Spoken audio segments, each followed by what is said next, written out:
Hello guys, मैं आप सभी का बहुत बहुत स्वागत करता हूं एक नई शानदार और जानदार क्लास में, जिसमें हम 11 नवंबर 2019 के डिसिप्लिन 4 पे पहुंच चुके हैं। क्योंकि अगर आपको पता हो तो इससे पहली दो क्लास में हमने इसके फर्स्ट 60 क्वेश्चंस ऑलरेडी कवर कर लिए हैं।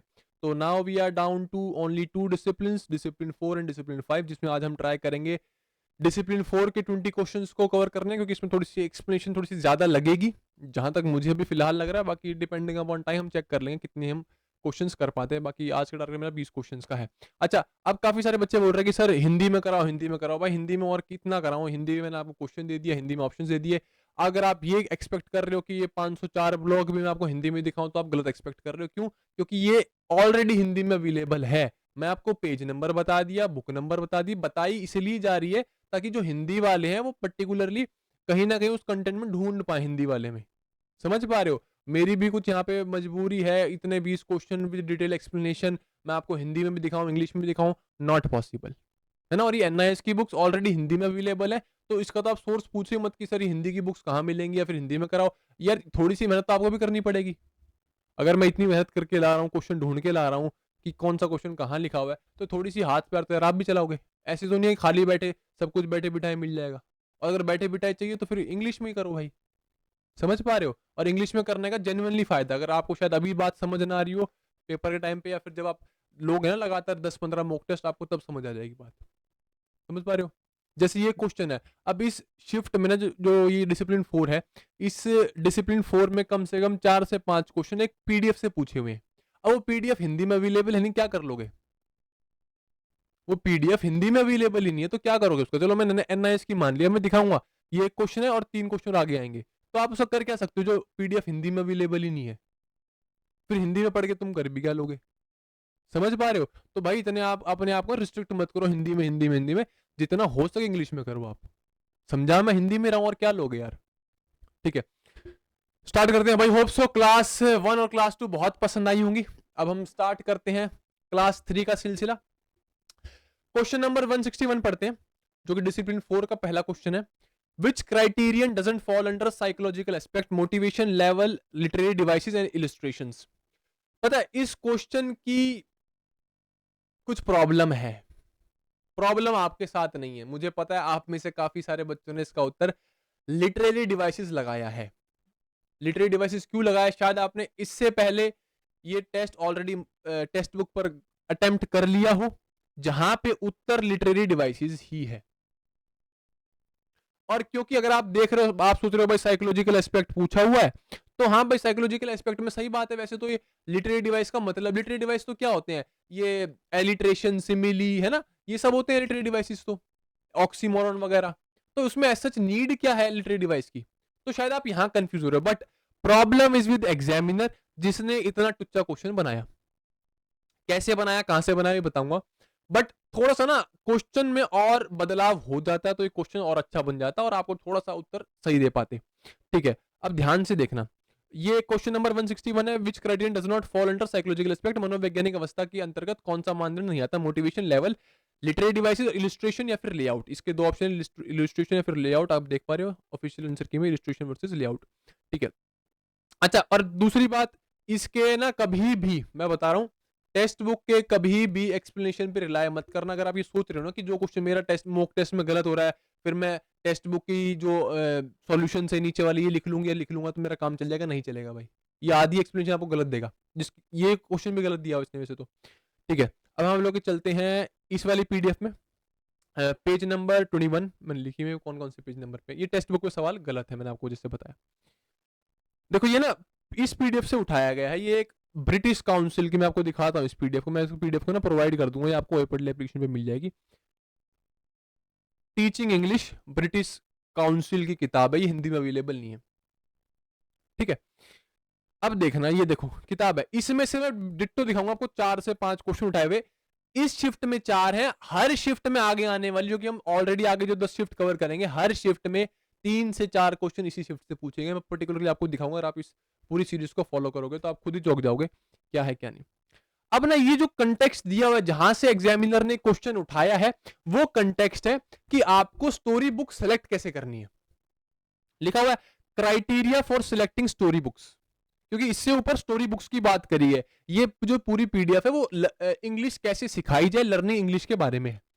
तो ये जो टेबल है ये criteria for selecting story books, और ये साइड में आप देख रहे हो linguistic, psychological, cognitive, social, cultural, ये क्या है, ये एस्पेक्ट्स हैं, एस्पेक्ट्स हैं, ठीक है, पहलू हैं। अब ध्यान से देखना आप, पहली बात एस्पेक्ट्स कितने हैं, aspects for selecting text books, कितने एस्पेक्ट्स हैं। पहला एस्पेक्ट लिंग्विस्टिक है, लिख लो, पहला एस्पेक्ट कौन सा, लिंग्विस्टिक। दूसरा साइकोलॉजिकल एस्पेक्ट है, तीसरा कॉग्निटिव एस्पेक्ट है, चौथा सोशल है, और पांचवा कल्चरल है। तो ये 5 एस्पेक्ट्स हैं, ठीक है। अब क्राइटेरिया कितने, क्राइटेरिया है 9, कितने क्राइटेरिया है 9। लेवल है लिटरेरी, अभी लिखना मत, समझाऊंगा तब लिखना।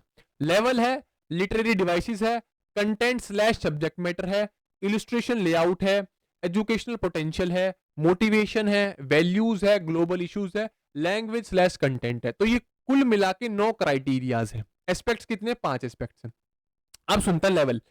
लेवल का कहने का मतलब ये है, level is vocabulary structures and functions, कि जो लेवल उस स्टोरी बुक में प्रोवाइडेड है।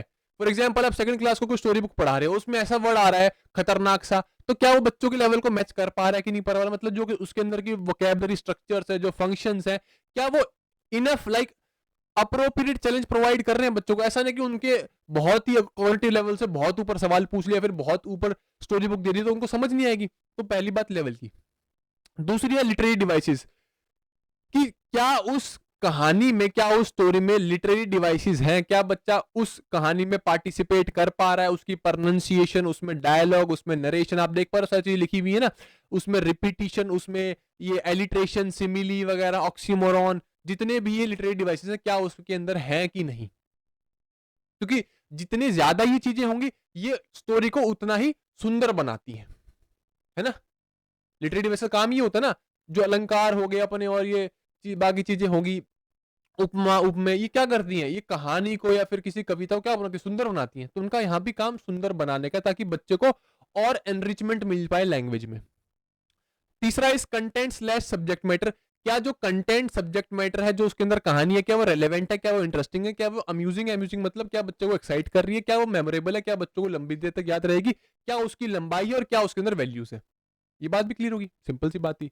इलस्ट्रेशन लेआउट मतलब कि फॉर एग्जांपल आप इस किताब का लेआउट देख रहे हो, लेआउट देखो। इलस्ट्रेशन लेआउट का मतलब क्या है, वो किताब कैसे प्रेजेंट करी गई है। देखो यहाँ पे हेडिंग डाल दी, ये चैप्टर कौन सा चल रहा है ये दिखा दिया, फिर एक टॉप हेडिंग डाल दी उसके ब्लू कलर में, फिर डाल दी उसके नीचे वाला कंटेंट, समझ पा रहे हो। जैसे टेबल प्रेजेंट किया तो लेफ्ट में डाल दिए इसके एक्सपेक्ट्स डाल दिए, फिर ये डाल दिए इनके क्राइटेरिया, समझ पा रहे हो। तो उस किताब का लेआउट कैसा है, उसमें इलस्ट्रेशंस मतलब उसमें ड्राइंग्स कैसी कैसी इस्तेमाल करी गई हैं, क्या वो बुक कलरफुल अट्रैक्टिव है कि नहीं, और क्या वो कल्चर को टारगेट कर रही है कि नहीं। ठीक है, डिपेंडिंग अपॉन, अब फॉर एग्जांपल जापान, जापान में किताब होंगी, उसमें एनिमे कैरेक्टर्स छपे होंगे, शायद हो सकता है। बट वहीं अगर हम यहाँ गांव के बच्चों के स्कूल में छापे तो शायद वो उतना कल्चरली टारगेट ना हो, समझ रहे हो। यहाँ तो हमें किताबों में वो भोलू, राम, श्याम, उन्हीं बच्चों की फोटो छापनी पड़ेगी, छोटा भीम, मोटू पतलू, है ना, समझ पा रहे हो वो चीज। अगला इस एजुकेशनल पोटेंशियल, एजुकेशनल पोटेंशियल, रुको एक बार, लर्निंग टू लर्न, बेसिकली क्या वो तुम्हें सीखना सिखा रही है, कि सीखना कैसे है। क्या उस स्टोरी बुक में क्रॉस कल्चरल लिंक्स है, क्रॉस कल्चरल नहीं, क्रॉस करिकुलर लिंक्स है। क्योंकि मैं एक बार देख लूं आप सभी को सही दिख रहा है मुझे, क्योंकि यहाँ पे जब ऐसा लग रहा है कि शायद आपको धुंधला दिख रहा है। रुको एक बार मैं इसको प्रीव्यू करता हूँ, फिर देखता हूँ कैसा दिख रहा है।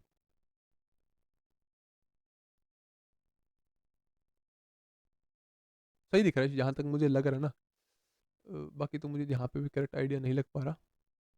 ठीक है,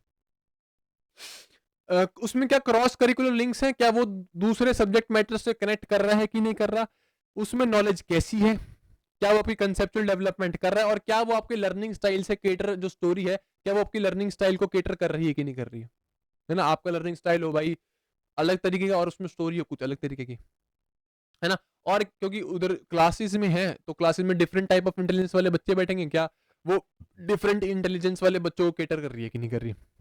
मोटिवेशन, क्या वो बच्चों के अंदर एंजॉयमेंट ला रही है, क्या उस कहानी के वैल्यूज के थ्रू बच्चों के अंदर पॉजिटिव एटीट्यूड आ रहा है, क्या बच्चों के अंदर क्यूरियोसिटी अराउज हो रही है कि नहीं हो रही, एट द एंड क्या बच्चे उस कहानी से सीख के क्या सक्सेसफुल लर्निंग एक्सपीरियंस बना सकते हैं, बना सकते हैं कि नहीं बना सकते, और क्या बच्चों को इस कहानी से पॉजिटिव लर्निंग एक्सपीरियंस मिलेगा नहीं मिलेगा। That is called motivation. Values में आप देख ही पा रहे, कॉपरेशन, कोलैबोरेशन, इमोशनल डेवलपमेंट और सेल्फ एस्टीम, क्या वो स्टोरी इन चार चीजों का जो डेवलपमेंट है कर पा रही है कि नहीं कर पा रही। ग्लोबल इश्यूज में आप देख रहे हो क्या स्टोरी आपके अलावा क्या आपको ब्रॉडर व्यू ऑफ वर्ल्ड दे पा रही है कि नहीं दे पा रही, क्या उसमें वो citizen education, multicultural education, diversity, intercultural awareness, इन सब के बारे में कहीं ना कहीं बात है कि नहीं, क्या वो ग्लोबल इशू से मतलब अवेयर करवा पा रही है कि नहीं करवा पा रही। लैंग्वेज लेस कंटेंट, क्या उसमें ऑथेंटिक अप्रोप्रिएट लैंग्वेज है, target according to target culture. समझ रहे हो, अगर आप हो अभी फॉर एग्जांपल दिल्ली से या फिर हरियाणा से या फिर किसी भी स्टेट से हो और उसके अंदर किसी भी किताब के अंदर बहुत स्पेनिश लिखी हुई है, तो क्या आप समझ पाओगे क्या वो टारगेट कल्चर है? नहीं। अगर उसमें किताब में कहीं ना कहीं इंग्लिश और हिंदी लिखी हो तो शायद आप समझ पाओगे, बट अगर उसमें कोई फॉरेन लैंग्वेज लिखी हो तो आप नहीं समझ पाओगे, तो वो लैंग्वेज कंटेंट है। ये बात समझ आ गई? मैंने आपको 9 चीजें समझाई हैं। अब एक बात ध्यान रखना, जो शुरू के 3 है, लेवल, लिटरेरी डिवाइसेस और कंटेंट सब्जेक्ट मैटर, आप खुद बताओ ये लिंग्विस्टिक चीज तो है, इट्स रिलेटेड टू लैंग्वेज, है ना। तो पहली जो लेवल है लिटरेरी डिवाइसेस है और कंटेंट सब्जेक्ट मैटर है वो लिंग्विस्टिक है।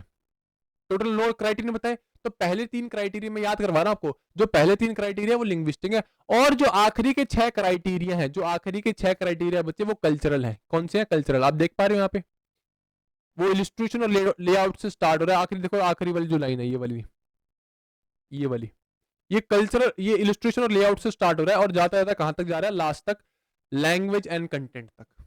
ठीक है, तो जो आखिरी के 6 हैं वो कल्चरल हैं। Point is clear?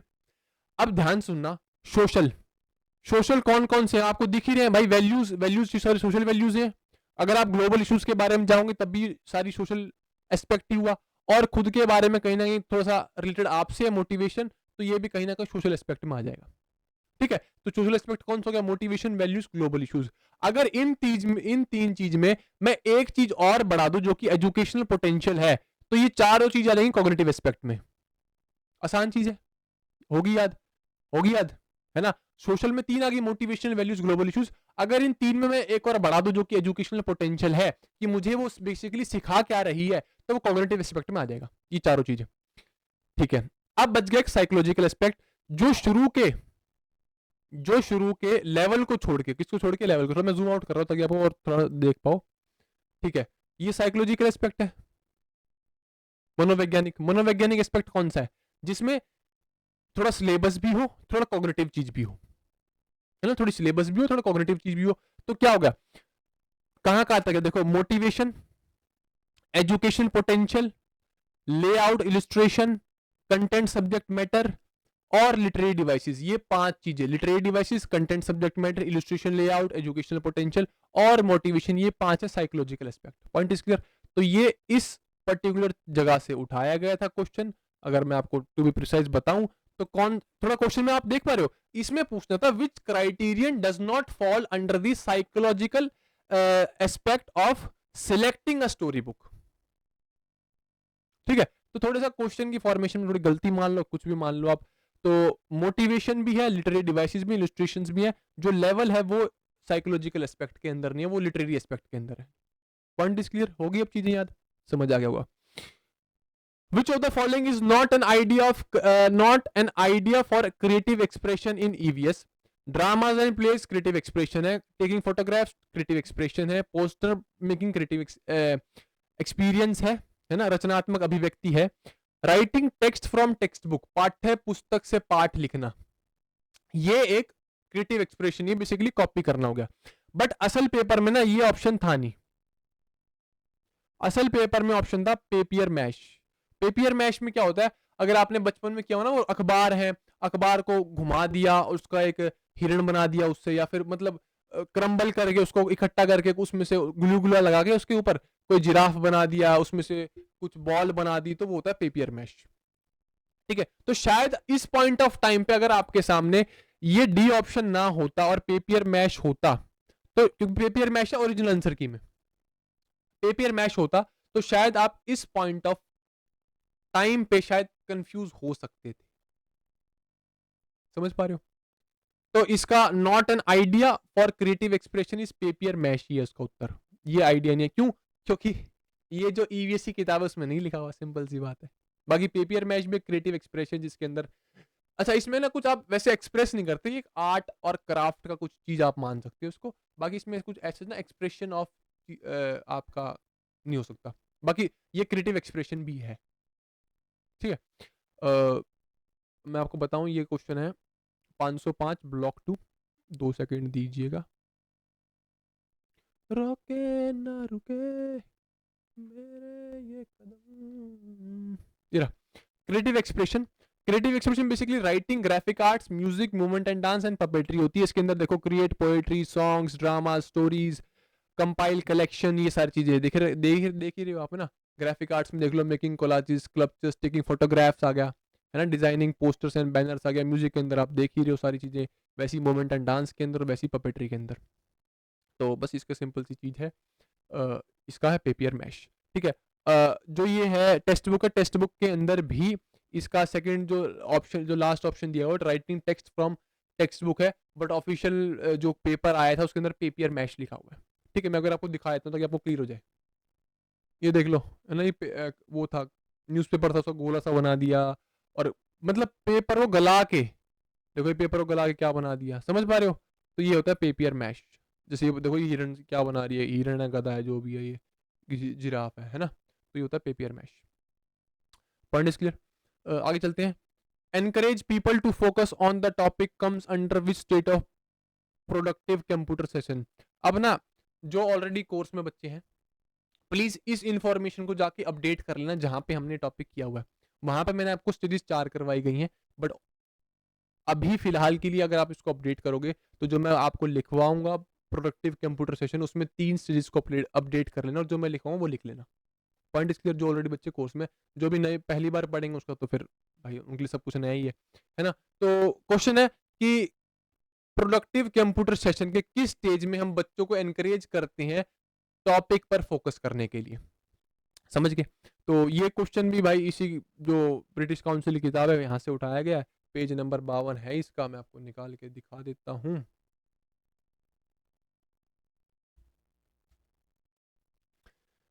देखो भाई, computer, tablets and mobiles, 3 stage methodology which can ensure a purposeful and productive computer session.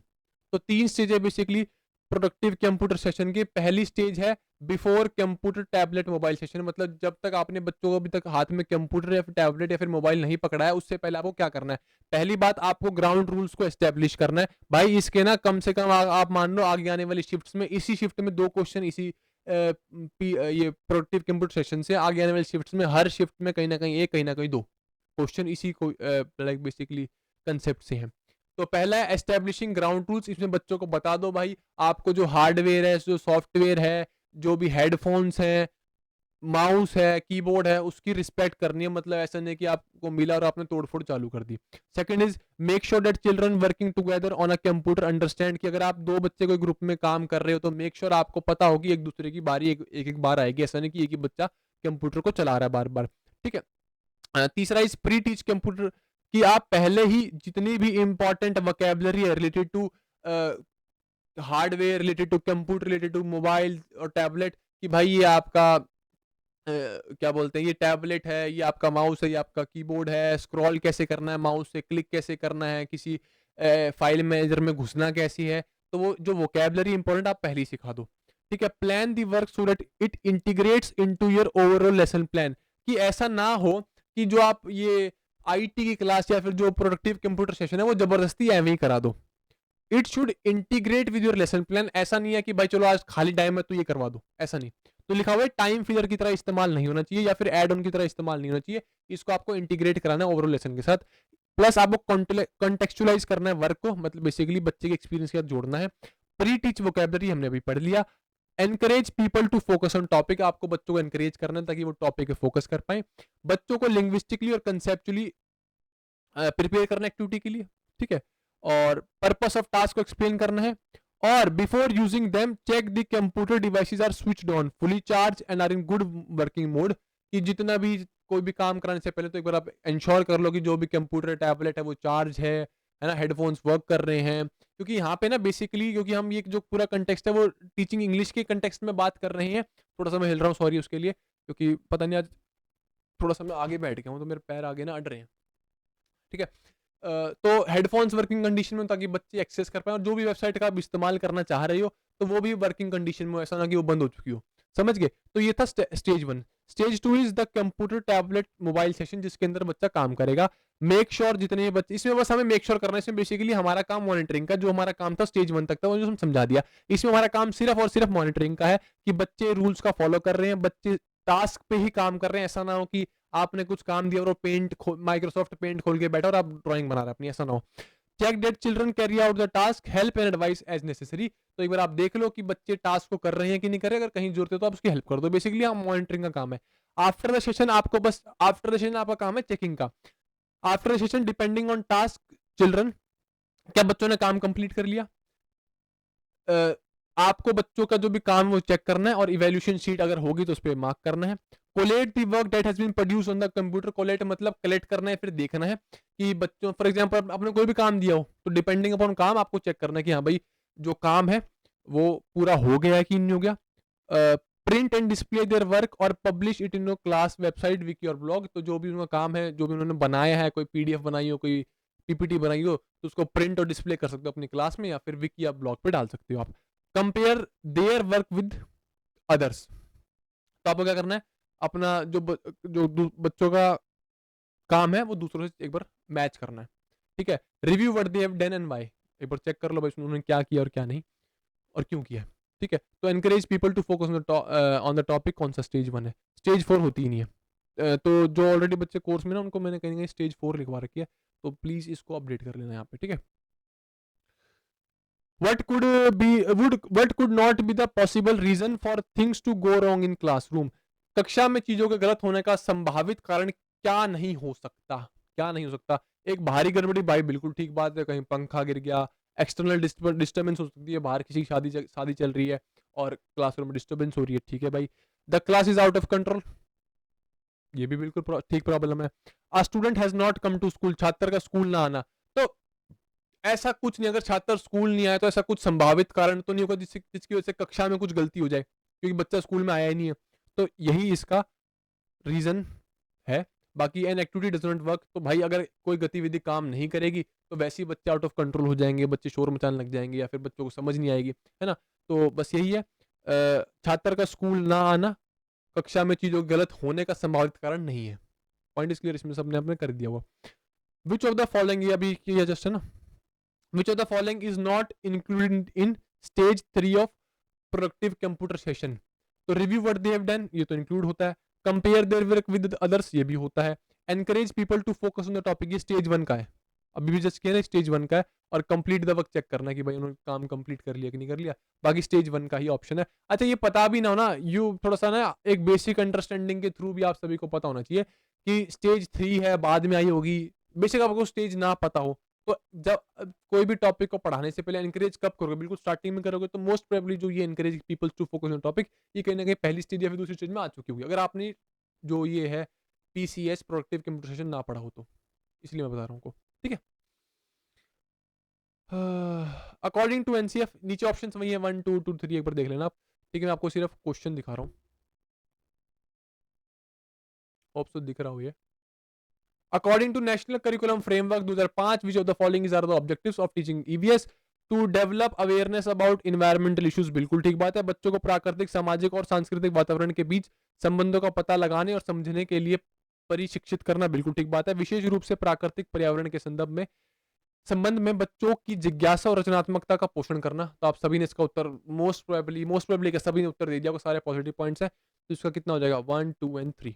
ठीक है, ये ऑलरेडी एनआईएस में मेंशन्ड है। अगर मैं आपको बताना चाहूँ, क्वेश्चन नंबर 6 है, तो ये है page number 23 505, block 1, page number 23।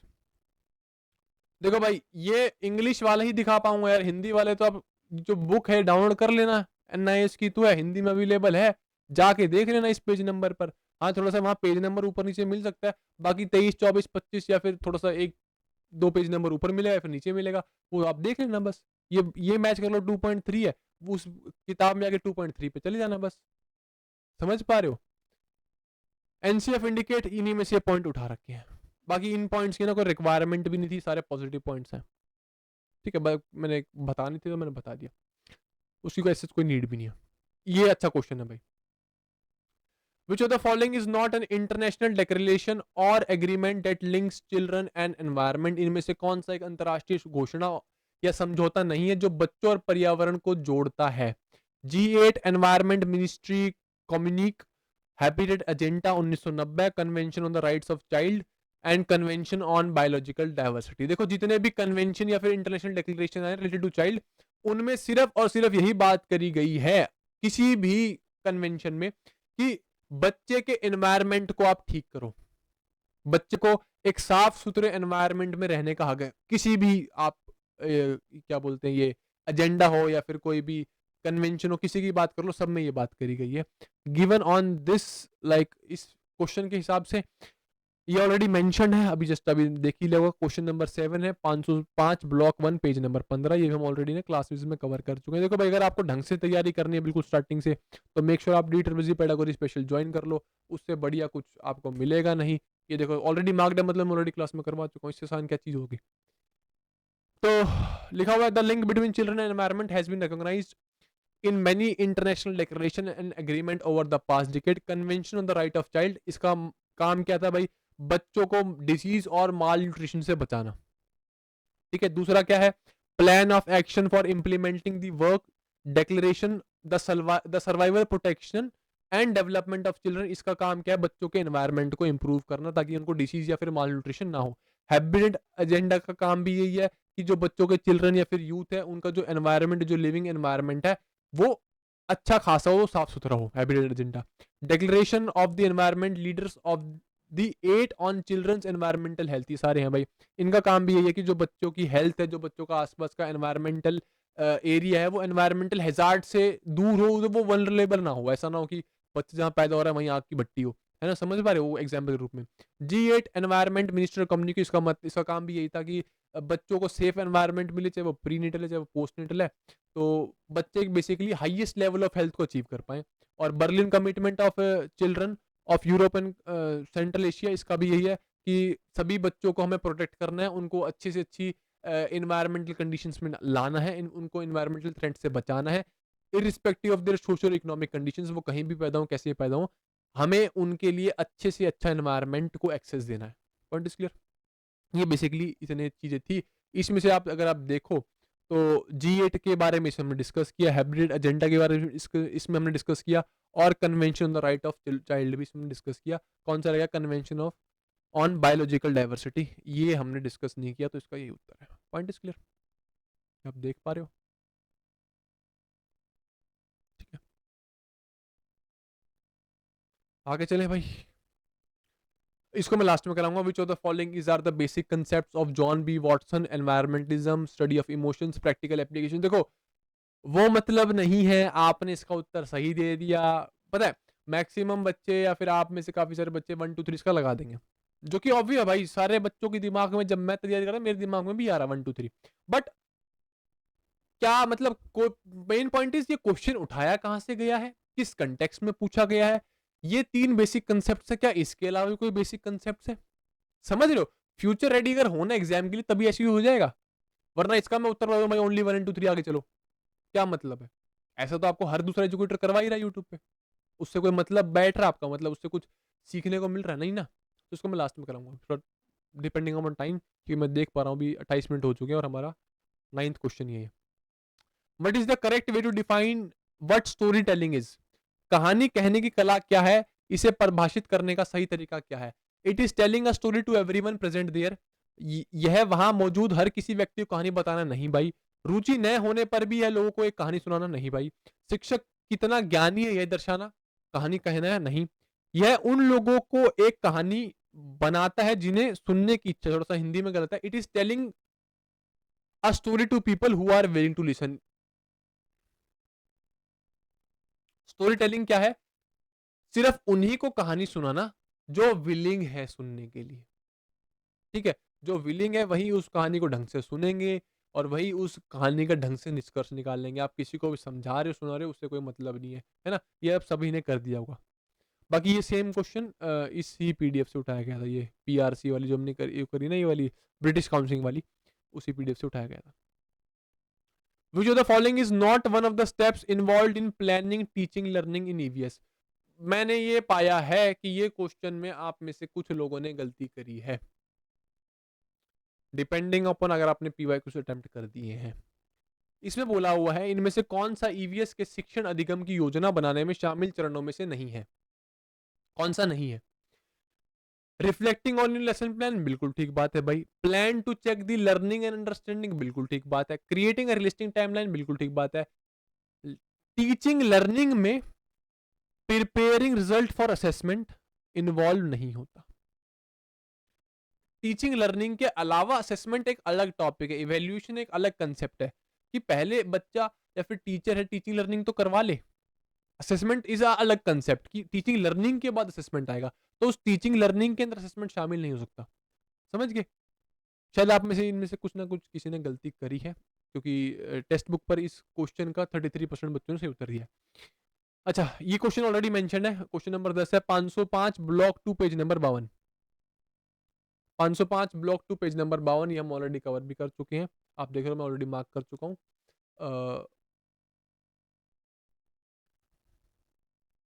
Teaching points outline ये है, planning of teaching learning process, planning of teaching learning process क्या क्या ध्यान देना है, टीचिंग पॉइंट्स का ध्यान देना है, आउटलाइन लर्निंग ऑब्जेक्टिव्स का ध्यान देना है, plan the introduction and specific learning activities का ध्यान देना है, plan to check for the learning understanding, ये वही पॉइंट इसमें दिया हुआ है, develop a conclusion and preview, create a realistic timeline, इसका भी अभी ऑप्शन दिया हुआ है हमें, प्रेजेंटिंग द लेसन प्लान, और last is reflecting your lesson plan. Assessment इसके बाद आएगा, ठीक है, प्लानिंग के बाद क्या आएगा, असेसमेंट। ठीक है, तो यहीं पे ये हमने क्वेश्चन दिया हुआ था, ये रहा steps in planning. Point is clear? तो reflecting on your lesson plan, creating a realistic timeline, plan to check for learning and understanding. ठीक है, तो लास्ट, अच्छा ये ना कोई पर्टिकुलर लाइक वो नहीं है, स्टेप्स नहीं है 1 2 3 करके, अगर आप ध्यान दो, मतलब ऐसा फिक्स नहीं है, बट हाँ होने यही चाहिए कि भाई पहले आप टीचिंग पॉइंट्स को डिफाइन करोगे, फिर आउटलाइन लर्निंग ऑब्जेक्टिव्स, फिर प्लान द इंट्रोडक्शन। बट क्योंकि इसमें 1 2 3 नहीं दिया हुआ, तो मैं ऐसा मानता हूं एग्जामिनर ऐसा नहीं देगा कि स्टेप नंबर 5 बता दो। अगर हाँ यहाँ पे 1 2 3 बेसिकली देखो स्टेप्स तो है ही है, बट अगर यहाँ पे 1 2 3 4 5 दिया होता तो शायद एग्जामिनर का सर घूम जाता और वो आपका घुमाता, बोल देंगे भाई स्टेप नंबर 4 बताओ। बट वो ऐसा भी फिलहाल नहीं करेगा क्योंकि यहाँ पे मेंशन नहीं है 1 2 3 4। ठीक है, बाकी उसका दिमाग घूम जाएगा तो फंसाना चाहेगा तो कैसे फंसा सकता है आपको। Point is clear? 170 हो गया।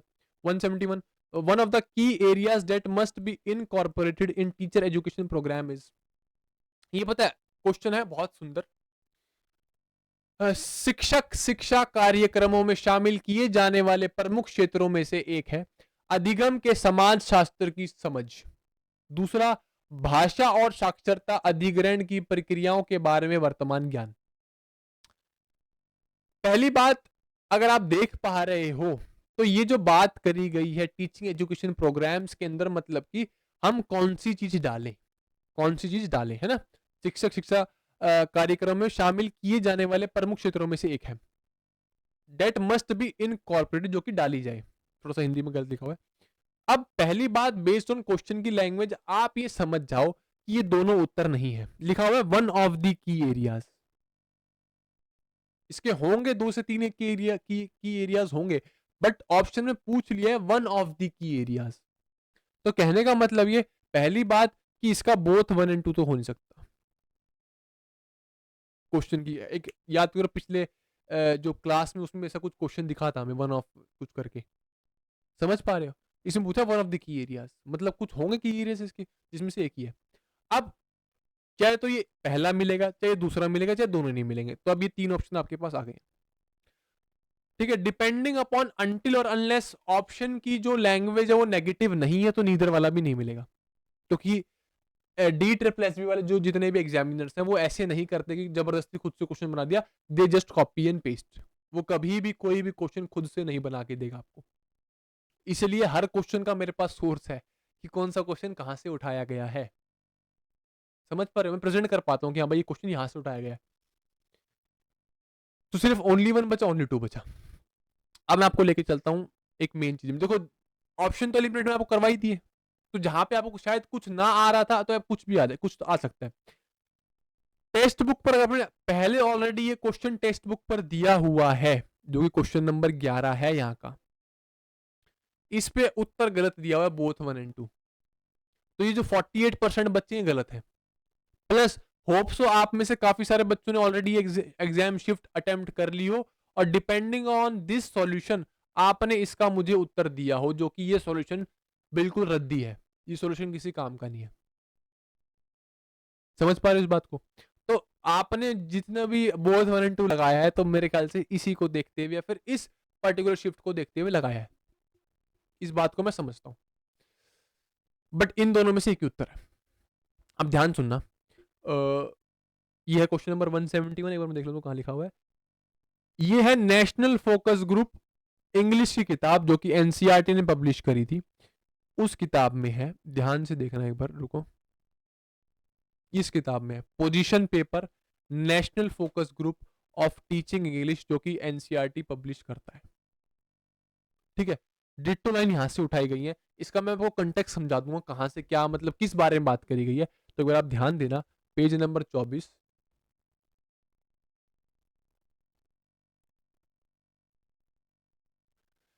इसमें ना ऊपर बात करी गई है जो इंग्लिश है ना, एज अ इंग्लिश या फिर टीचिंग इंग्लिश के बारे में बात करी गई है कि ना हमें रिफ्लेक्टिव टीचर्स की रिक्वायरमेंट है, जिनको डीप अंडरस्टैंडिंग हो लैंग्वेज लर्निंग की। बेसिकली लैंग्वेज होती क्या है, वो एक्वायर कैसे होती है ना, उसको समझा कैसे जाता है। तो हमें ऐसे टीचर्स की, रिफ्लेक्टिव टीचर्स की रिक्वायरमेंट है जो कि इंग्लिश को डीपर अंडरस्टैंडिंग के साथ समझते हैं फिर समझा सकते हैं।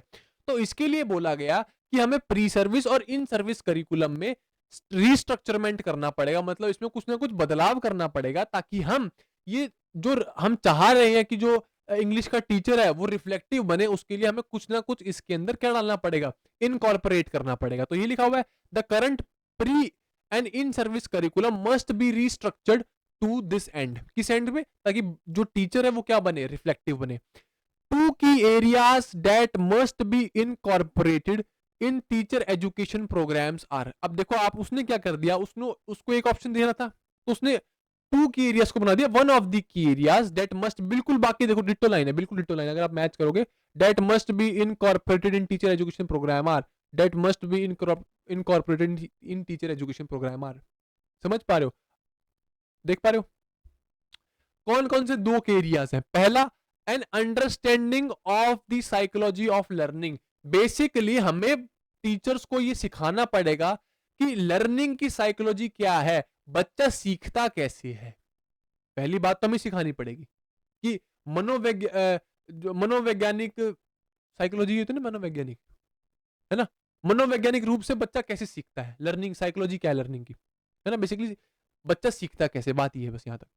दूसरा एक्सपेक्ट क्या है, फिलहाल हमें टीचर्स को क्या प्रोवाइड करना पड़ेगा, current knowledge about the process of language and literacy acquisition, कि बच्चा कैसे लैंग्वेज और लिटरेसी एक्विजिशन करता है, कैसे उसे अधिग्रहण करता है, कैसे उसे एक्वायर करता है, हमें टीचर को वो सिखाना पड़ेगा, ताकि टीचर अपनी लेसन प्लान, टीचर अपनी टीचिंग, टीचर अपना जितना भी जो भी डिलीवरी ऑफ कंटेंट है वो उसी प्रोसेस के हिसाब से कर सके।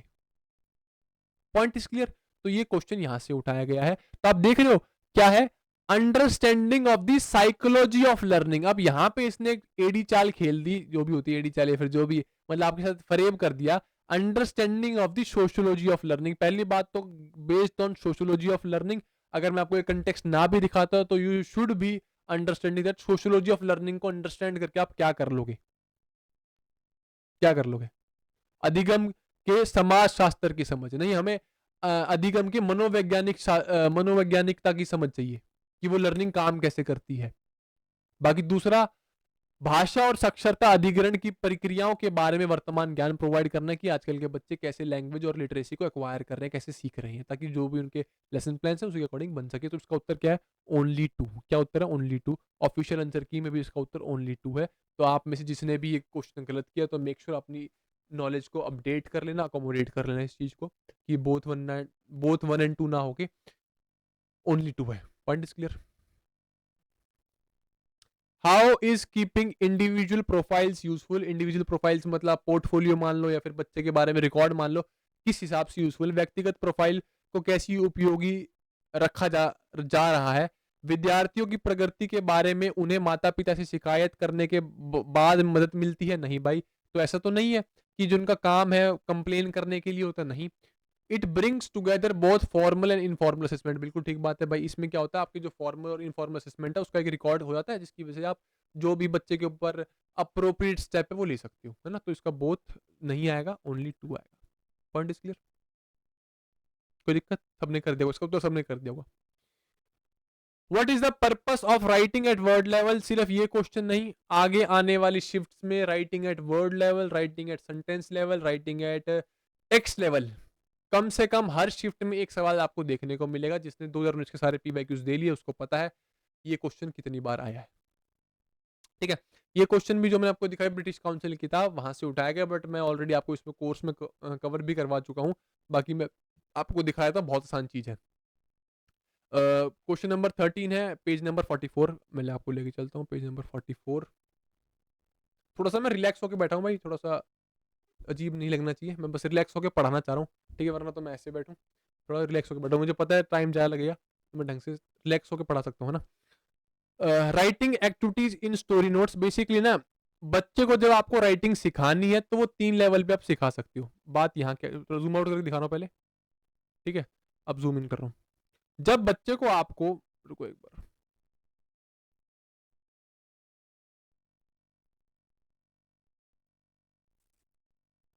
और जूम कर रहा हूँ मैं, ठीक है। जब बच्चे को आपको राइटिंग सिखानी है वो 3 लेवल पे सिखाओगे आप। पहला writing at word level, writing at sentence level, writing at text level. पहले बच्चों को वर्ड सिखाओगे, फिर उसको सिखाओगे सेंटेंस कैसे बनेंगे, फिर उसको सिखाओगे टेक्स्ट कैसे बनेगा। टेक्स्ट मतलब एक लंबा पैराग्राफ या फिर लंबा एक ऐसे मान लो, ठीक है। पहला क्या है, writing at word level. Word level का काम सिर्फ यही है, पर्पस क्या है देखो, पर्पस देखो, लिख लो आप। राइटिंग एट वर्ड लेवल का पर्पस क्या है, बच्चों के अंदर नई वोकेबलरी, हैंड राइटिंग और स्पेलिंग को डेवलप करना। भाई आप कोई वर्ड सीखोगे, इससे आपकी डेवलप वोकेबलरी डेवलप होगी कि उस वर्ड का मतलब क्या है, हैंड राइटिंग ठीक होगी और स्पेलिंग ठीक होगी।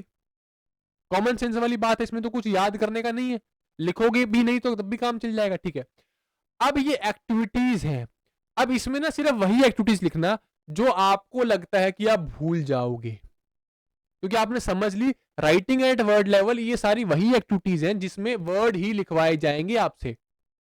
तो सिर्फ कॉपी में वही लिखना जो आपको लगता है भूल जाओगे। देखो, label for pictures and diagram. Label मतलब फॉर एग्जांपल आपने बनाई मोटरसाइकिल बना के दे दी, भाई ये क्लाउड है, ये वाटर है, ये पॉन्ड है, तो लेबल किसी भी डायग्राम का या फिर किसी पिक्चर का लेबलिंग करना। फॉर एग्जांपल ये बॉडी पार्ट है, ये हैंड है, ये फिंगर्स है, ये ईयर है, ये नोज है, तो वो नोज लिखना है NOSE, तो वो वर्ड हो गया। तो वैसे लेबल बच्चों को आप दे सकते हो। प्लस क्रॉसवर्ड्स, क्रॉसवर्ड्स देखे ना, जो टाइम्स ऑफ इंडिया के पेपर है वो एक लाइक एक बॉक्स आता है, उसमें काफी सारे जम्बल्ड वर्ड्स लिखे होते हैं, है ना, जम्बल्ड अल्फाबेट्स लिखे होते हैं, और फिर उसमें हमें वर्ड्स निकालने पड़ते हैं। आगे चीजें याद, तो वो चीजें क्रॉसवर्ड्स दे सकते हो। Anagrams, words with scrambled letters. मैं आपको दिखाता हूँ एनाग्राम्स क्या होते हैं, 2 मिनट वेट करना। मैं निकाला हुआ था कि आपको समझ आ जाए, खुल जा मेरे भाई। एनाग्राम्स ये होते हैं, आपको कोई वर्ड दे दिया, लाइक लिसन दे दिया, आपको लिसन का इस्तेमाल, लिसन के जो वर्ड्स हैं, जो लेटर्स हैं, उन्हीं का इस्तेमाल करते हुए एक अलग शब्द बनाना पड़ता है। जैसे लिसन का साइलेंट बना दिया, सेव का वास बना दिया, एक्ट का कैट बना दिया, नोट का टोन बना दिया, तो ये होते हैं एनाग्राम्स। पॉइंट इज क्लियर, समझ गए एनाग्राम्स क्या होते हैं। Word puzzles, word puzzles same है, वही चीजें कि वर्ड ढूंढना होगा आपको कोई भी उसमें। पिक्चर वर्ड डिक्शनरीज की पहले पिक्चर होगी, पहले यहाँ पे रोज बना देंगे, ठीक है, और नीचे लिख देंगे रोज है भाई ये। तो आप बच्चों को जो है वर्ड डिक्शनरी दे सकते हो। चार्ट्स और ग्रिड्स फॉर सर्वे और क्वेश्चनियर्स, बेसिकली क्वेश्चंस पूछ सकते हो, है ना, कि लाल फूल कौन सा होता है, तो रोज, भाई रोज लिख दो, समझ पा रहे हो, वो चीजें कर सकते हो। Classifying words into word families, word families के अंदर आप क्लासिफिकेशन कर सकते हो। मैं आपको दिखा देता हूँ, ये वर्ड फैमिलीज होती हैं, है ना। इग का पिग, विग, डिग, डिग, इड, है ना, इम का हिम, स्लिम, ट्रिम, स्विम, इन का विन, ये सारी चीजें समझ गए आप, ये होती हैं वर्ड फैमिलीज। आगे चलते हैं। कंसेप्ट वर्ड वेब्स लिखवा सकते हो, वर्ड वेब्स देख लो। फॉर एग्जांपल ये फार्म है, फार्म से रिलेटेड जितने भी वर्ड्स हैं वो लिखवा लो। फार्म में ट्रैक्टर मिलेगा, हॉर्स मिलेगा, कॉर्न मिलेगा, हैन मिलेगी, काउ मिलेगी। तो ये आप वर्ड वेब्स भी बच्चों से बनवा सकते हो। और लास्ट इज मेन्यूज और शॉपिंग लिस्ट, उसमें भी वर्ड्स ही होते हैं, मिल्क हो गया, शुगर हो गया, वो भी शॉपिंग लिस्ट या फिर मेन्यू बनवा सकते हो। ठीक है, इसमें से सिर्फ वही लिखना है जो आपको लगे कि मैं शायद भूल जाऊं। बाकी ये क्वेश्चन, इसका अगली शिफ्ट आपको क्वेश्चन 100% देखने को मिलेगा। राइटिंग एट सेंटेंस लेवल, इसमें क्या हुआ, जो ऊपर वाली चीजें वो तो सारी होंगी, all of the above, plus इसमें आप बच्चे की प्रैक्टिस किसी होगी सेंटेंस स्ट्रक्चर की और फंक्शन की। बेसिकली जो ग्रामर है वो काम कैसे करती है, फंक्शन कैसे करती है, स्ट्रक्चर्स कैसे काम करते हैं। तो इसमें बच्चा सेंटेंस लिखेगा, आप अपनी पिक्चर को डालते हो इंस्टाग्राम पे, उस पर क्या क्या लिखते हो, कैप्शन। तो बेसिकली शॉर्ट लाइन अपनी पिक्चर के बारे में। Speech bubbles for characters, basically 2 photo बना देंगे, ऊपर बना देंगे स्पीच बबल। तो बताओ भाई इसमें क्या कह रहा होगा, तो वो भी लाइन होगी पर्टिकुलरली एक।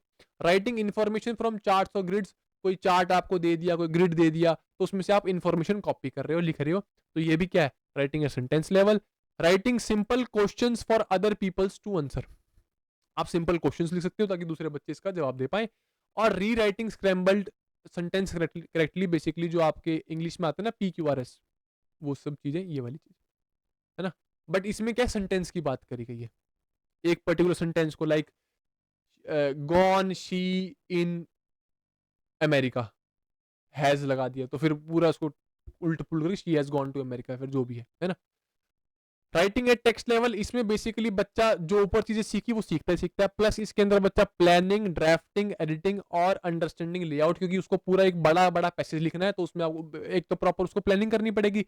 जैसे हमारे वो आते हैं ना क्लास में कि 5 नंबर में ऐसे लिखो पॉल्यूशन पर, तो आप प्रॉपर प्लानिंग करोगे पहले कि हाँ भाई पहले मैं इसके बारे में बताऊंगा, पहले प्रॉब्लम्स बताऊंगा, फिर इसको प्रॉपरली, फिर धीरे धीरे सोल्यूशन की तरफ बढ़ूंगा। तो वही है, प्लानिंग करनी पड़ेगी, ड्राफ्टिंग करनी पड़ेगी, एडिटिंग करनी पड़ेगी, और लेआउट को समझना पड़ेगा, है ना। लेटर आप जब लिखोगे लेआउट को समझते हो ना, टू द प्रिंसिपल, फिर डेट, फिर सब्जेक्ट, समझ रहे हो वो चीजें। तो diaries, descriptions, advertisement, instruction, invitations, letter, poster, poems, stories और सिंपल बुक्स। अब ये चीज ना, इनमें से वही लिखना जो आपको लगता है भूल जाओगे, कि आपको पता है writing text level is a बड़ा पैराग्राफ लिखना है, तो आप इन्हीं सिर्फ नाम से क्वेश्चन ऑप्शन देख के समझ सकते हो कि हाँ भाई ये सारे बड़ी चीजें लिखने वाली कंसेप्ट है।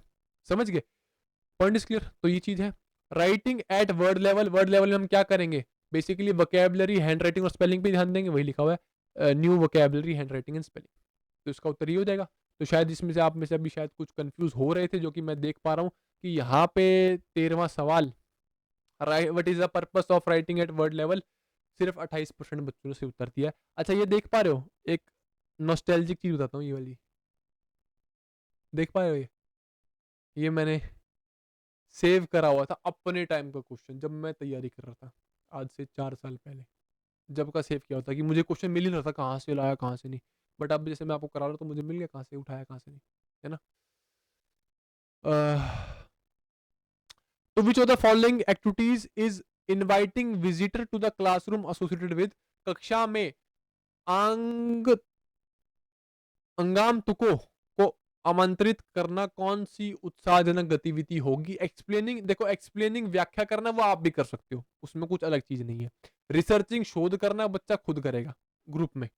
डिस्कसिंग डिस्कशन भी बच्चा ग्रुप में कर सकता है, उसमें ऐसा कोई चीज नहीं है।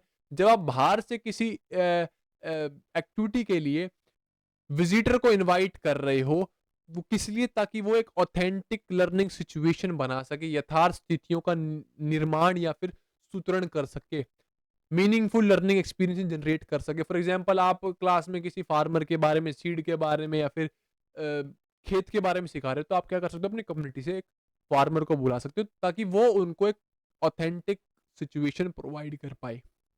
Point is clear. बाकी ये डिट्टो क्वेश्चन भी इसी किताब से उठाया गया है, क्वेश्चन पेज नंबर 49 से।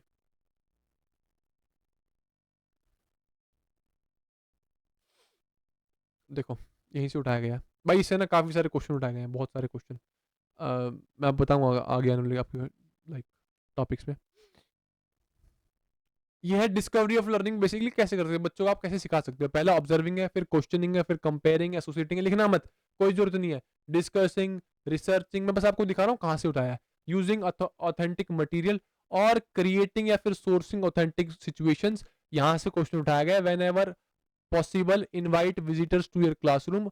बस यहाँ से क्वेश्चन उठाया गया, पॉइंट इज क्लियर, जो कि आपके लिए ऑथेंटिक सिचुएशंस क्रिएट करेगा। वही सेम क्वेश्चन यहाँ पूछा गया, point is clear. Sequencing would fall under which reading activity. अब ये क्वेश्चन भी भाई इसी ब्रिटिश काउंसिल की किताब से उठाया गया है। रीडिंग एक्टिविटीज काफी सारी होती हैं, जिसमें हमसे पूछा गया सीक्वेंसिंग कौन सी रीडिंग एक्टिविटी है। प्रॉब्लम सॉल्विंग है, प्रैक्टिसिंग रीडिंग न्यू वर्ड्स है, लिसनिंग रीडिंग है, रीडिंग टू रिकंस्ट्रक्ट टेक्स्ट है। अब मोस्ट प्रोबेबली इस सीक्वेंसिंग को देखते हुए, इस अनुक्रमण को देखते हुए आप सभी ने इसका उत्तर कहीं ना कहीं एक बेसिक थिंकिंग लॉजिक से डी ऑप्शन लगाया हुआ, रीडिंग टू रिकंस्ट्रक्ट टेक्स्ट, जो कि गलत है। कॉन्ग्रेचुलेशन जो कि गलत है। प्लस मैं फिर से आपको आगाह करना चाहूंगा कि इसकी एक्सप्लेनेशन पे, इस मेरे भाई की एक्सप्लेनेशन पे, इस टेक्स्ट बुक की एक्सप्लेनेशन पे प्लीज रिलाय मत करना। समझ रहे हो? इसकी एक्सप्लेनेशन तो कभी आपको देखनी ही नहीं है, चाहे उत्तर सही दिया है चाहे गलत दिया है। इसमें एक्सप्लेनेशन उत्तर के अकॉर्डिंग होती है, क्वेश्चन के अकॉर्डिंग नहीं। समझ पा रहे हो? इसका उत्तर लिसनिंग एंड रीडिंग है। कैसे है क्यों, अभी बताता हूं आपको। मैं आपको लेके चलता हूं इसमें सीक्वेंसिंग पेज नंबर 42। खुल जा सिम सिम। चलो जी, मैं आपको दिखाता हूं एक बार। ये है रीडिंग, ठीक है, रीडिंग है, टॉपिक रीडिंग है। अब जो हम दिखाने वाला हूँ वो सारी है रीडिंग एक्टिविटीज। कौन कौन सी आप रीडिंग एक्टिविटीज करा सकते हो बेस्ड ऑन अलग अलग आपके एम्स हो सकते हैं, ऑब्जेक्टिव्स हो सकते हैं आपकी, आपको किस लिए करवानी है। The following activities summarises the type of reading activities that can be used with stories. Reading words for pronunciation practice. तो पहली क्या बोलते हैं एक्टिविटी है, रीडिंग वर्ड्स। अगर आपको प्रोनाउंसिएशन की प्रैक्टिस करवानी है, बच्चों की बोलने चालने की प्रैक्टिस करवानी है, तो आप इन 3 चीजों का इस्तेमाल कर सकते हो। Playing games such as rhyming dominoes, cat bat mat had date, rhyming dominoes. Bingo खेल सकते हो। बिंगो में आपने देखा बचपन में खेला होगा, 5 वर्ड का एक लाइक बॉक्स सा बनाओगे, फिर वो गोला गोला मारते चलोगे वो। और स्नैप गेम खेल सकते हो, ठीक है। स्नैप में बेसिकली मैचिंग करनी होती है। Matching words in sentence. The children match 2 halves of sentence so that they can rhyme.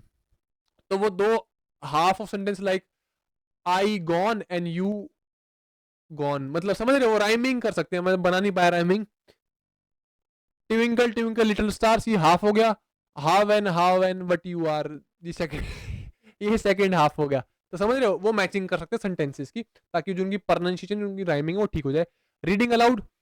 बच्चे को प्रैक्टिस के लिए आप क्या कर सकते हो, पूरी क्लास में बुलवा सकते हो सेंटेंसेस, ठीक है, with proper stress and intonations, with proper हाव भाव के साथ। अगली है activity practising reading new words. नए वर्ड्स के लिए क्या कर सकते हो आप, फ्लैश कार्ड्स का इस्तेमाल कर सकते हो, और इसमें भी आप डोमिनोज, बिंगो और स्नैप गेम खेल सकते हो। बट वहां पे कहीं ना कहीं थोड़ा जोर था बोलने पर। यहाँ पे आपको चीजें रिटर्न फॉर्म में लिखनी है, और उनका मीनिंग भी लिखना, ताकि आपको उनका जो वर्ड का मीनिंग है वो याद रहे। बस इसमें और उसमें फर्क ये है, जो पिछली गेम्स थी और इन गेम्स में फर्क है कि यहाँ पे आपको लिखना है। अच्छा, इसके लिए मैंने एक फोटो शायद कर रखी है। ये रहा, ये बिंगो गेम होता है। देखो जैसे देखो आप स्ट्यू देख रहे हो, स्ट्यू के ऊपर जगह खाली है, तो आपको करना है ऊपर जितनी भी चीजें हैं, आप इसको देखना है कि स्ट्यू से मिलती जुलती चीज कौन सी है। आप देख रहे हो फ्लू है, तो आप क्या करोगे, इसको कट करोगे और इसको यहाँ पेस्ट कर दोगे, फ्लू को। समझ पा रहे हो? जैसे बॉल है, आप क्या करोगे, आप ऊपर देखोगे बॉल से मिलता जुलता कुछ है, बॉल हॉल, मिल गया हॉल, तो यहाँ पे हॉल कर दोगे। समझ पा रहे हो वो चीज? अच्छा, बाउल नहीं होता है, बॉल होता है, अगर कोई उसको बाउल बोलता हो आज तक, ठीक है। तो ये चीज रीडिंग टू रिकंस्ट्रक्ट टेक्स्ट और एज प्रॉम्प्ट फॉर स्पीकिंग। जब आपको बेसिकली अपने आप को तैयार करना हो बोलने के लिए, इंग्लिश बोलने के लिए, या फिर बेसिकली टेक्स्ट को समझने के लिए, तो using vocabulary prompt cards to make statements, कि भाई ये लो डिनर, इससे बनाओ एक शब्द, स्पीकिंग की प्रैक्टिस होगी। तो वही है रीडिंग टू रिकंस्ट्रक्ट टेक्स्ट, मतलब आपको प्रोड्यूस करना है वो, ताकि आप वो बोल पाओ। Reading and ticking a chart to make sentences और आस्क क्वेश्चन। आप किसी भी चार्ट को पढ़ सकते हो और उसमें सेंटेंस बना सकते हो और क्वेश्चन पूछ सकते हो। Reading a clock face to tell the time. Clock face देख ली, इट इज 5 past 10 या फिर 10 past 5 AM है ना, वो हम बोलते हैं, तो उसका इस्तेमाल कर सकते हो। Reading words and rearranging them to make sentences, वही सेम PQRS वाला सिस्टम जो बताया। Reading sentences and reconstructing a whole text, एक पूरे पैराग्राफ का इस्तेमाल करके। PQRS, ये ऊपर तो सेंटेंस का था, जो ये वाला पॉइंट था, ये तो एक पर्टिकुलर सेंटेंस का था। और जो हमारे सवाल पेपर में आते हैं ना PQRS वाले, वो इसमें आ जाएंगे। रिकंस्ट्रक्टिंग अ होल टेक्स्ट, वो बिल्कुल 4-5 लाइन का पैराग्राफ होता है ना, जिसको हम रिकंस्ट्रक्ट करते हैं वो चीज। लिस्निंग और रीडिंग में क्या आ जाएगा, जिसमें आपको लिस्निंग और रीडिंग पे आपका ध्यान जाए। Matching pictures to speech bubbles, जैसे फॉर एग्जांपल एक पिक्चर है जिसमें बच्चा गिर जाएगा, तो आपको बबल दे देंगे आउच, तो आपको पता हो जब गिरा होगा तो आउच बोली होगी, तो आप मैच कर सकते हो। समझ गए, तो इससे आपकी लिसनिंग और रीडिंग ठीक होगी। Sequencing, when the while the children listen to a piece of narrative or to a description, they arrange the sentence in their right order। कि बच्चे ने कोई कहानी सुन ली पहले, या आप देखोगे ना चौथी 5वीं क्लास या फिर तीसरी क्लास की बुक्स में काफी सारी चीजें होती हैं। क्या होता है कि बच्चे को पहले कहानी सुनाई जाती है, फिर जो उसकी बैक एक्सरसाइज होती है ना, उसमें दे देते हैं कि भाई बताओ पहले कौन सी चीज हुई, पहले बिट्टू गड्ढे में कूदा है, फिर बिट्टू पहले कुत्ता लाया, है ना। तो इससे बच्चों के लिसनिंग और रीडिंग दोनों ही इंप्रूव होती है। लिसनिंग जब उसने आपकी कहानी सुनी, और रीडिंग जब वो पढ़ के करेगा, अच्छा ये तो नहीं हुआ, ये पहले हुआ, ये बाद में, वो सीक्वेंसिंग होती है। Reading and thinking problem solving, problem solving की वेरीफाइंग चीज यहाँ से आप कर सकते हो, है ना। क्लासीफाई आ गया, क्लासीफाई से क्या, थिंकिंग, क्लासीफाई जब भी तो करोगे जब आप थिंक कर पाओगे, है ना। तो एक पर्टिकुलर लिस्ट को या फिर सेंटेंसेस को आप क्लासीफाई कर पाओ, उनके वर्ड वेब्स में या फिर कंसेप्ट्स में हो सकता है। और reading problems and matching them with their solutions, आप प्रॉब्लम्स को रीड कर सकते हो और उनको अपने सॉल्यूशन के साथ मैच कर सकते हो। ये बेसिकली रीडिंग एक्टिविटीज थी सारी, मैंने आपको बता दी है, सिखा दी है। तो इसका यही आ जाएगा बाकी, है ना। बाकी मैंने आपको सिखा दी है, कोई आगे पेपर में देखते हैं कोई सवाल आता है नहीं आता। In which of the following listening activities a teacher tells the story and pupils and teacher do the action। अब इसमें भी काफी सारे बच्चों ने कुछ ना कुछ गलती करी है, मुझे पता है कहाँ करी है। इनमें से कौन सी सुनने की गतिविधियों में एक शिक्षक कहानी कहता है और छात्र और शिक्षक कार्रवाई करते हैं। कार्रवाई थोड़ा इंग्लिश में, हिंदी में थोड़ा गलत लिखा हुआ है, एक्शंस करते हैं बेसिकली। देखो, आपने, मुझे इतना भरोसा है कि लिसन एंड ड्रॉ और पुट अप योर हैंड, ये तो आपके ऑप्शन में होगा ही नहीं। Based on listen and do, सुनो और करो, आपने इसी को मार्क किया होगा,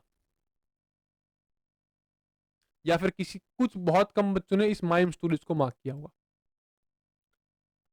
अब मैं आपको बताता हूं, यहां पहली बात बताई गई है कौन सी लिसनिंग एक्टिविटीज हम कर सकते हैं जब टीचर एक स्टोरी बोले। क्या बोले, स्टोरी। पहली बात यहां बात करी गई स्टोरी की। दूसरी बात, पीपल, और जो पीपल मतलब बच्चे हैं, प्यूपिल है, जो बच्चे हैं और टीचर उनको एक्शन करने हैं, सिर्फ एक्शन करने, बोलना नहीं है।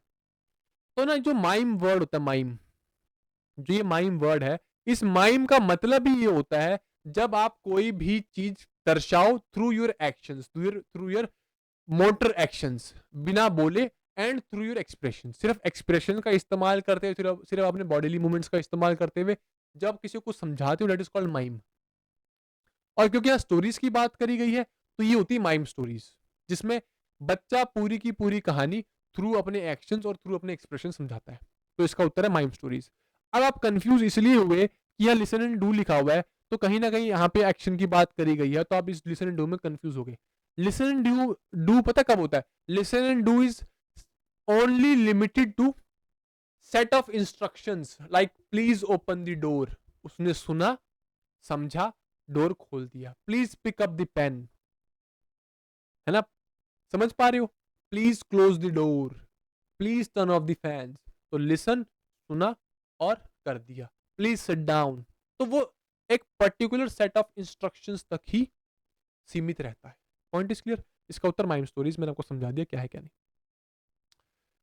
विच what are those tasks that listeners complete while listening, थोड़ा इंग्लिश में मेरे ख्याल से गलत है। सुनते समय श्रोताओं के कौन कौन से कार्य पूर्ण होते हैं। एक बार हिंदी में थोड़ा सा लैंग्वेज की ठीक दिखाता हूं आपको। What are the various tasks that listener complete while listening? तो लिसन एंड गैस, बिल्कुल ठीक बात है भाई, लोग करते हैं, है ना। लिसन एंड गैस, सुनना और अनुमान लगाना। जैसे मैं अभी, आप कुछ जो मेरी बातें सुन रहे हो तो साथ साथ क्या था, अनुमान भी लगा रहे हो, हाँ शायद कुछ ऐसा रहा होगा, है ना। तो लिसन एंड गैस करते हैं, बिल्कुल बात है। लिसन एंड मगअप, सुनना और रटना, ये नहीं करते भाई, ये तो एक नेगेटिव पॉइंट हो गया, तो ओनली वन, ठीक है। बाकी लिसनिंग एक्टिविटी जितनी भी है ये ऑलरेडी उसमें क्या बोलते हैं, ये जो मैंने आपको दिखाई ना, कौन सी किताब थी ये, इसी से क्वेश्चन उठाया गया है। मैं आपको दिखा देता हूँ एक बार, क्वेश्चन नंबर मगर 38 है ना, कि लिसनिंग के दौरान बच्चे कौन कौन सी चीज़ों को फॉलो करते हैं, ये इसमें बताया गया है। लिसनिंग के दौरान बच्चा listen and repeat, listen and discriminate, listen and perform actions, listen and draw, listen and label, listen and gas, listen and predict, है ना, और लिसन एंड ट्रांसफर, बेसिकली बहुत ही चीज़ें, listen and sequence, listen and classify, listen and match, वो basic चीज़ें बस आपको दिखा रहा हूँ, है ना। बाकी इसके बिना भी आप ये क्वेश्चन कर सकते हैं, ऐसा कुछ इसमें बड़ी बात है नहीं, तो इसका ओनली वन है, आप सभी ने इसका उत्तर मार्क कर देगा, मुझे पता है। इसको अभी कराऊंगा, रुक जाओ। Which of the following can be consider as creating from, थोड़ा सा इसमें भी क्वेश्चन में यार, क्वेश्चन में गलती है यार, कोई बार इंग्लिश क्वेश्चन में गलती है, देख लो। Which of the following can be considered a creative form of learning, creative form of learning, EVS, making collages, songs, poetry, banners, just अभी हमने किया क्लास के स्टार्टिंग में जो क्वेश्चन नंबर 2 था। हिंदी में देख लो, ईवीएस सीखते समय इनमें से किसे रचनात्मक रूप माना जा सकता है, कोलाज बनाना, गीत, शायरी या फिर बैनर। ठीक है, ये चारों ही है, 1 2 3 4, 1 2 3 4, आप सभी ने इसका उत्तर सही मार्क किया, मुझे इसका बिल्कुल बिल्कुल प्रॉपर आइडिया है। बाकी मैं आपको दिखा देता हूँ, 502 ब्लॉक 2 पेज नंबर 26, जो यही पेज है, इसी से चारों उठा रखे हैं, कोलाज भी, पोएट्री भी, पपेट्री भी, जितने भी है ना सारे इधर से उठा रखे हैं। ठीक है, तो मेकिंग कोलाजेस, सॉन्ग, पोएट्री, बैनर्स, ये सारे क्रिएटिव फॉर्म है। लास्ट क्वेश्चन, ऑपरेंड मॉडल किसने दिया, ऑपरेंड मॉडल बीएफ स्किनर साहब ने दिया, है ना। जॉर्ज पॉयला मैथमेटिकल मॉडल दिया था, जीन पियाजे आपको पता ही है, वॉटसन साहब का बिहेवियरिज्म या और एनवायरमेंटलिज्म, है ना। क्लियर है, पॉइंट इज क्लियर, कोई दिक्कत नहीं। Now we are down to last 2 questions, जो कि एक ये है, which of the following role should a teacher play. अब थोड़ा सा इसमें ना आप सभी ने इसका उत्तर किया हुआ है, बोथ 1 एंड 2, जहां तक है, इनमें से कौन सी भूमिका एक शिक्षक को निभानी होती है, सहभागी भूमिका और परिप्रेक्ष्य की भूमिका। मोस्ट प्रोबेबली आप सभी ने उसका उत्तर बोथ 1 एंड 2 लगाया है, ठीक है, जो कि गलत है। ऑफिशियल आंसर की में और प्लस टेक्स्ट बुक पर, मैं बता रहा हूं सिर्फ टेक्स्ट बुक की, टेक्स्ट बुक पर ये उत्तर गलत दिया हुआ है, टेक्स्ट बुक पर ये गलत उत्तर दिया हुआ है, ऑफिशियल आंसर की में उत्तर बिल्कुल ठीक दिया हुआ है। ठीक है, तो इसका उत्तर बोथ 1 एंड 2 नहीं होगा, इसका उत्तर सिर्फ एक होगा, जो कि है इंटरेक्टिव रोल। ठीक है, अब थोड़ा सा ना, ये ऐसे ही क्वेश्चन की वजह से मैं आपको सोर्स प्रेजेंट करता हूं, क्योंकि मैं यहां पे आपको कुछ भी बता के चला गया, शायद आप उस बात को मानो ना मानो। पहली क्लास में मैंने बात करी, पर्सपेक्टिव का गेम है, शायद आपको ओनली 1 लग रहा हो, मुझे ओनली 2 लग रहा हो, किसी दूसरे को बोथ 1 एंड 2 लग रहा हो, ये बहुत पर्सपेक्टिव का गेम है। पर्सपेक्टिव मतलब मैं क्या मानता हूं, आप क्या मानते हो। ठीक है, अब ध्यान सुनना, बेस्ड ऑन इग्नू, इग्नू में टीचर के 3 रोल लिखे हुए, आप लिख लो, मैनेजर, काउंसलर और फैसिलिटेटर। इग्नू के हिसाब से टीचर के 3 रोल हैं, मैनेजर, काउंसलर और फैसिलिटेटर। ठीक है, प्लस और काफी रोल्स अलग अलग जगह लिखे हुए हैं, कहीं पे भी टीचर का पर्सपेक्टिव रोल मेंशन है ही नहीं। हाँ, अगर हम एक लॉजिकल रूप से देखेंगे शायद हो सकता है, बट वी एक्ट ऑन, मतलब क्या, फैक्ट्स, है ना, तो उसके हिसाब से हमें उत्तर देना पड़ेगा भाई इसका। प्लस इसका थोड़ा सा एक लॉजिकल उत्तर मैं आपको दूंगा, चिंता मत लेना उसका। मैं आपको लेके चलता हूँ इस पेज पे, पेज नंबर 46,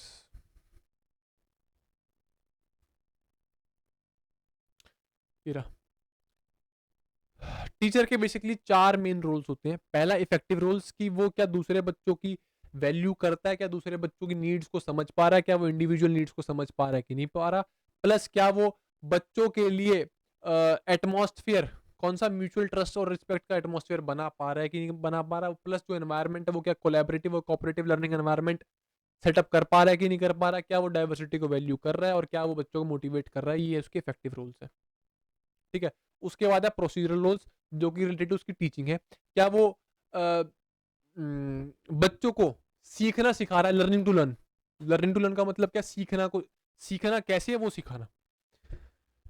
ठीक है, क्या वो प्लान डू रिव्यू मॉडल का इस्तेमाल कर रहा है? प्लान डू रिव्यू मॉडल क्या होता है? आपने प्लान किया क्या पढ़ाना है, फिर उसको पढ़ाया और फिर रिव्यू किया कि भाई इसकी कितनी लाइक अच्छी तरीके से मेरे बच्चों के पास गया है, कितने बच्चों के पास कितनी अच्छी तरीके से नॉलेज गई है, वो चीजें।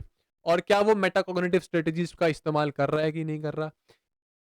To inform childrens of the aims of lesson and to implement reflective reviewing, पहले बच्चों को बता देगा भाई हमारे इस पर्टिकुलर चैप्टर के ये एम्स हैं, और उसके बाद रिफ्लेक्ट कर रहा है अपनी टीचिंग पर कर लो या फिर बच्चों की लर्निंग पे कर लो।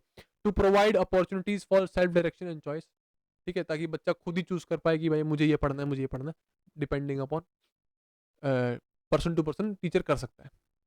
तो इसके प्रोसीजर रूल्स है। बिहेवियर रूल्स, क्या टीचर मॉडल लर्निंग स्ट्रेटेजीज का इस्तेमाल कर रहा है, क्या वो डेमोन्स्ट्रेट कर रहा है मॉडल लर्निंग स्ट्रेटेजीज, ठीक है। टू एक्सप्लेन स्ट्रेटेजी, कि बेसिकली कैसे यूज करना है ना, और क्यों यूज करना है। बिहेवियरल वही है, वही वही स्ट्रेटेजीज जो आपकी कहीं ना कहीं आपके व्यवहार में उतार दे, वही लर्निंग स्ट्रेटेजीज होती है।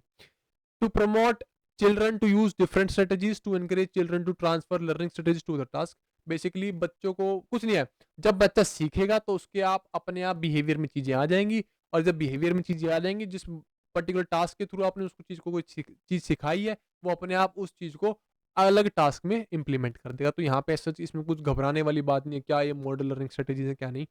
लास्ट इज उसका इंटरेक्टिव रोल, कि बच्चे को गाइड कर पाए, बच्चों को एनकरेज कर पाए डिस्कशन के लिए, बच्चों के अंदर अंडरस्टैंडिंग और सेल्फ अवेयरनेस को डेवलप कर पाए, और बच्चों को ये बता पाए कि आप खुद अपनी लर्निंग के लिए रिस्पॉन्सिबल हो, आप खुद अपनी लर्निंग के लिए रिस्पॉन्सिबल हो।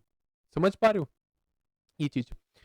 तो इसके 4 रोल्स दिए हुए हैं, इसके हिसाब से यहाँ पे पर्सपेक्टिव रोल्स नहीं है कहीं भी। यार पर्सपेक्टिव रोल पता क्या है? पर्सपेक्टिव मतलब आपकी किसी भी एक पर्टिकुलर पॉइंट के लिए क्या व्यूज है, क्या उसके एटीट्यूड्स है, मतलब किसी भी एक पर्टिकुलर चीज के लिए आपके क्या एटीट्यूड है, क्या आपके व्यू पॉइंट्स है ना। तो वो पर्सपेक्टिव होता है भाई। टीचर का काम हाँ एक रोल मॉडल की तरह बिहेव कर सकता है, बट वो अपने पर्सपेक्टिव या फिर अपने व्यूज नहीं थोप सकता। समझ पा रहे हो? तो इसके हिसाब से आप इसका उत्तर दे सकते हो।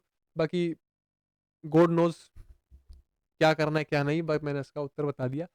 ओनली, अरे भाई क्या दे रखा है, ओनली वन है इसका, ठीक है। ऑफिशियल आंसर की में ओनली वन है, टेक्स्ट बुक पर भी इसका उत्तर गलत दिया हुआ है, इसका उत्तर है only one interactive role. Point is clear, किसी को कोई दिक्कत आई नहीं होगी। अब we are down to only one question, जो कि था अपना उसी में निकालो टेक्स्ट बुक पर, कि यहीं पे घुमाऊं। क्वेश्चन नंबर कौन सा था? क्वेश्चन नंबर 8 था। Which of the following is are basic concept of John B Watson, कौन कौन से बेसिक कंसेप्ट हैं? आप सभी ने इसका उत्तर ठीक दिया है। Environmentalism, study of emotions and practical applications. But what I want is कि आप उस चीज़ को समझो कैसे हैं क्या नहीं, क्या चीज़ें हैं, ठीक है। वॉटसन पे मैं आ गया हूँ। ये क्वेश्चन यहाँ से उठाया गया है वॉटसन, इसका ये बायोग्राफिकल इंट्रोडक्शन है जो कि मैं अभी नहीं दे रहा आपको। इसके बेसिक कंसेप्ट है, बेसिकली 4 बेसिक कंसेप्ट है। पहला है इन्वायरमेंटलिज्म, क्योंकि आपको पता है जो वॉटसन साहब थे ये व्यवहारवादी थे, बिहेवियरिस्ट थे, बट इन्होंने बाद में इन्वायरमेंटलिज्म को भी सपोर्ट किया कि इन्वायरमेंट के हिसाब से बच्चे की डेवलपमेंट हो सकती है। और इसी इन्वायरमेंटलिज्म को सपोर्ट करते हुए उन्होंने एक बहुत ही सुंदर लाइन या फिर बहुत फेमस जो हुई, उसने बोला कि मुझे तुम 12 हेल्दी इन्फेंट दे दो, give me a dozen healthy infants, 12 healthy infant दे दो, वो कहीं से भी आए, well informed and my own specified world to bring them up, कि वो कहीं से भी हूँ, दुनिया किसी भी कोने से हो, बट मैं डिसाइड करूंगा वो किस एनवायरनमेंट में बड़े होंगे और कैसे बड़े होंगे। और मैं गारंटी देता हूं कि मैं कह के बताऊंगा कि ये बच्चा डॉक्टर बन जाएगा, ये बच्चा चोर बना दूंगा, इस बच्चे को मैं इंजीनियर बना दूंगा, इस बच्चे को मैं क्या बोलते हैं क्या बना दूंगा, अलग अलग मर्चेंट बना दूंगा, किसी को चीफ बना दूंगा। तो ये बोल रहा है कि मैं कह के बताऊंगा भाई कि मैं किसी बच्चे को क्या बना सकता हूँ, क्योंकि उसने सपोर्ट किया कि एनवायरनमेंट का बहुत ज्यादा वो होता है, क्या बोलते हैं, इन्फ्लुएंस होता है, ठीक है। तो ये लाइन उसने कही। तो पहला उसका एनवायरमेंटलिज्म। दूसरा है स्टडी ऑफ इमोशंस। दूसरा जो मेजर उसका इंटरेस्ट था वो था कंडीशनिंग ऑफ इमोशंस पर। उन्होंने बोला कि बच्चा जन्मजात बाय डिफॉल्ट बर्थ से 3 अनलर्नड, अनलर्नड मतलब कि जो उसको इनेट है, जो उसको बाय डिफॉल्ट उसको भगवान ने दिए हैं, वो 3 इमोशनल रिएक्शंस। क्या बात करी गई है यहाँ पे? इमोशनल रिएक्शंस की लेके आता है। Fear, rage, love. Fear, rage, love. अब ये ना असल में इमोशंस नहीं होते, ये फिजिकल रिस्पॉन्सेज होते हैं, जिनको उसने नाम दे दिया, उन्होंने नाम दे दिया इमोशनल रिएक्शंस का या फिर इमोशंस का। समझिए बात, समझो फिर से। जो ये 3 बताए, फियर, रेज, लव, बच्चों में उस पॉइंट ऑफ टाइम पे कोई इमोशंस नहीं होते, फिजिकल रिस्पॉन्सेज होते हैं। तो ये कहीं ना कहीं फिजिकल रिस्पॉन्सेज है, फियर, रेज, लव, जिनको नाम थोड़ा सा आसानी के लिए, आपकी आसानी के लिए उन्होंने नाम दे दिया इमोशंस। ठीक है, वही लिखा हुआ है। Actually all we observe are 3 different physical responses जो बच्चे देते हैं, but for the sake of simplicity we call them emotions. Fear, पहला है डर। बेसिकली छोटे बच्चों को डर कब लगेगा? एक तो आप साइड में उसकी एकदम से ताली मार दो, है ना, चुटकी मार दो, या फिर एकदम से ऐसे कर दो उसके, छोटे बच्चों को डर लग जाएगा। या फिर उसको जंप स्टार्टल कर दो। जंप स्टार्टल कैसे होता है? फॉर एग्जांपल बच्चा सो रहा है, और बच्चा सो रहा है ना, और साइड में जाके उसके कान की साइड में जो भी सरफेस है उस पर ऐसे पैट कर दो, एकदम से ऐसे हो जाएगा, है ना, जंप स्टार्टल करेगा। तो बच्चे को डर लग सकता है। कैसे? बेसिकली 2 स्टिमुलस के थ्रू। There are only 2 unconditioned stimuli. कौन से unconditioned stimuli that elicit fear? 2 है। वन इज सडन नॉइस, जो कि एकदम से कोई चिल्ली की आवाज है, कोई एकदम ताली की आवाज है। And second is loss of support, जब एकदम से बच्चे को गिर दिया जाए, ड्रॉप कर दिया जाए, तो उसकी वजह से बच्चों के अंदर फियर आ सकता है। ये फियर है। ठीक है, अब वो हमें पता कैसे लगेगा? थ्रू उसके रिस्पॉन्सेज ही पता लग, जो उसके फिजिकल रिस्पॉन्स है हमें उसी के थ्रू पता लगता है। ठीक है, बाकी बच्चों को डिपेंडिंग अपॉन उनकी कंडीशनिंग कैसी हुई है, उनको अनजान लोगों से, कुत्तों से, डॉग से, रैबिट से, अंधेरे से डर लगता है, डिपेंडिंग अपॉन उनकी कंडीशनिंग। 2 अनकंडीशन स्टिमुलाई तो वही 2 यही है जो कि अनकंडीशन है। बाकी उनका एनवायरनमेंट कैसा है, उनकी कंडीशनिंग कैसी हुई है, उनको अलग अलग चीजों डर लग सकता है। दूसरा इज रेज। रेज भी एक अनलर्नड रिस्पॉन्स है। Is initially an unlearned response to the restriction of body movement. ठीक है, वो है क्या, समझाता हूं, ध्यान सुनना। If we grab a 2-year-old girl, preventing her from going where she wants, she begins to scream and stiffen her body. ठीक है, अगर आप मानो, ये बताओ, रेज बचपन से ही होता है कहीं ना कहीं, बट ड्यू टू उनकी फिजिकल रिस्ट्रिक्शंस, कौन सी? फिजिकल रिस्ट्रिक्शंस ऑफ बॉडी, वो उस चीज को आपको दर्शा नहीं पाते। अगर 6 महीने का बच्चा है, वो चाह रहा है इस कमरे में रुकने का, आप उसको उठा के दूसरे कमरे में ले जाओगे तो वो क्या उखाड़ लेगा? कुछ कर सकता है? नहीं कर सकता, क्योंकि उसकी फिजिकल रिस्ट्रिक्शंस है।